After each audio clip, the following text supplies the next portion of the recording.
Venise Ocampo, a hospitality management instructor. Welcome to my class. A pleasant day to each and every one of you. Welcome to our class, Fundamentals of Lodging Operations. So for today's discussion, we are going to talk about the hotel operations, specifically the housekeeping, engineering, and the security department. So now let's begin with discussing the housekeeping department. So as we all know before, that housekeeping is not just about cleaning the entire institution, but it includes keeping work areas neat and orderly, specifically maintaining the halls and floors free of slip and trip hazards, also removing of waste materials and other fire hazards from the work areas. So in this case, housekeeping requires paying a lot of attention to important details, specifically within the hotel setup. So good housekeeping is also a basic part of incident and fire prevention. So in here, it says that Snyder and Tucker and Martin and Jones provided a comprehensive inventory of theoretical constructs, responsibilities, relationships, and techniques important to the modern housekeeper in a range of operational situations. So in here, unlike before that housekeeping is not really complex kind of job, now due to the modernization, due to the 21st century, it has been said that we have a lot of modern housekeepers. So in housekeeping, most likely it is an ongoing operation. It is not a one-time or hit and miss cleanup done with occasionally. So it is an everyday operation. It is an everyday task that every housekeeper should do in the hotel establishment. So generally speaking, these works presents information in a traditional structure that says housekeeper administers 4 major areas of responsibility. So first is the management of people, equipment, and supplies. So as we all know, the housekeeping department manages its people, which are the housekeepers o yung tinatawag natin na mga room attendants. And of course, they need equipment, they need supplies in order for them to conduct their task. So yung mga equipments na yan, like for example, the floor polisher, yung mga housekeeper's cart, yung mga cleaning materials na ginagamit nila, yung mga supplies that are needed, okay, to put up in the particular guest room, yung mga bathroom amenities, 'di ba? So lahat ng yan is naka-under kay housekeeping department, and it is one of their responsibility to manage those factors. The next one is the preservation of building finishes, fabrics, and furnishing. So, part of the task or responsibility of the housekeeping department also is to preserve, okay? Preserve the building. So, what do we mean by the term preservation? Merely they need to maintain the cleanliness and orderliness and the upkeep of the building. So, ibig sabihin, kapag nag-operate na yung hotel, hindi natin pwedeng pabayaan na maluma yung hotel, hindi natin pwedeng pabayaan na yung mga rooms is may mga damages na kailangan na siyang i-renovate. So, ibig sabihin, continuous inspection. Okay? And then, with regards to the fabrics and mga linens, usually ito yung isa sa mga importanteng investment ni housekeeping department. So, we need also to maintain yung mga linens na ginagamit natin para mag-provide tayo ng services sa ating mga guests. So, at the same time, yung mga furnishings o yung mga furnitures and fixtures na i-install natin sa bawat kwarto. So, the next one is the cost control. So, when we say cost control, dito natin nalalaman, okay, how are we going to implement a proper budgeting as cost control can limit waste. So, iniiwasan natin na mag-over-budget tayo, iniiwasan natin na mag-spend tayo ng sobrang daming pera and later on, masasayang lang.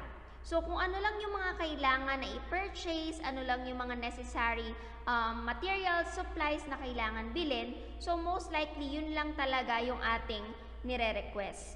So in the cost control, sinasabi natin dito that we want also to reduce the cost. We don't want to depend, okay, sa pagbabawas natin ng cost, and then later on maisasaalang-alang natin yung quality ng services na binibigay natin kay guests. So we can monitor yung ating budget, we can implement a proper budgeting, and later on document it. Okay? So the next one is record keeping. So when we say record keeping, it is also the main responsibility of the housekeeping department. So example of this is to have a health and safety record keeping topics. So that is important sa part ng mga housekeepers. For example, topics about the hazard communication and safety training. Okay? So kailangan ng mga housekeepers yan. They need to have this knowledge, okay, and information about safety training. Kasi syempre sila, exposed sila sa mga chemicals, exposed sila sa paglilinis ng mga rooms, exposed sila sa sunlight. So ibig sabihin, we need to make sure that we can reduce the risk, okay, of employee exposure. So sa record keeping, syempre lahat ng mga necessary records, documents, mga files na hawak ni housekeeping department is sa kanila i-implement.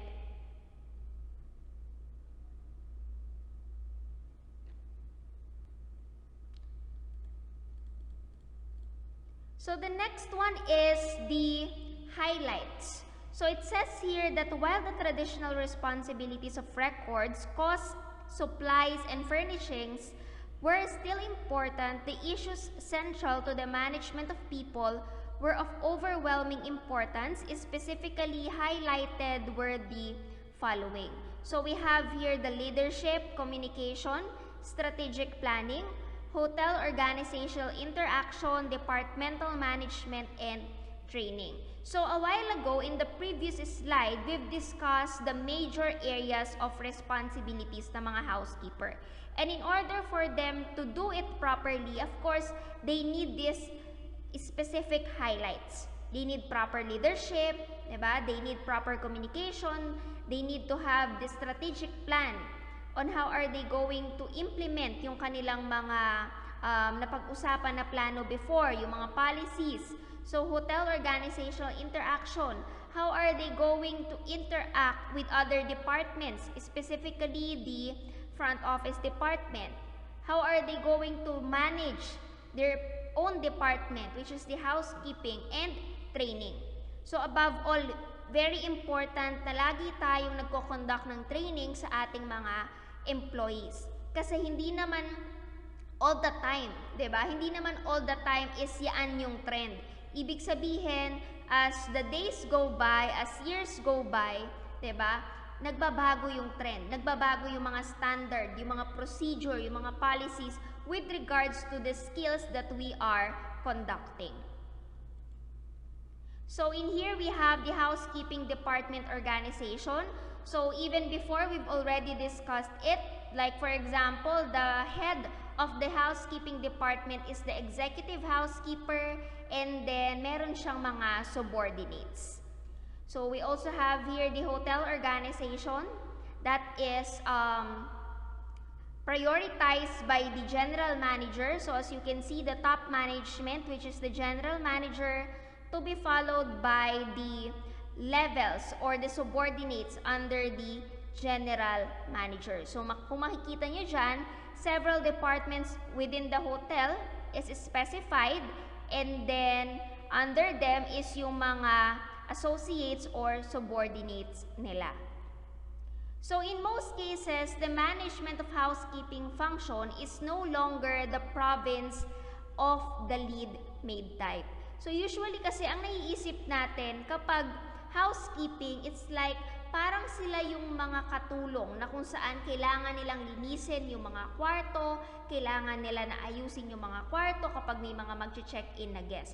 But that is an incorrect idea or perspective because these housekeepers are really vital, okay, in the operation of the hotel. Without them, the hotel operation will not be feasible. It will not be possible. Kasi 'di ba, ang main product natin sa hotel is the guest room. So without these housekeepers, 'di ba, how can we operate? Paano tayo magi-start ng operation sa hotel?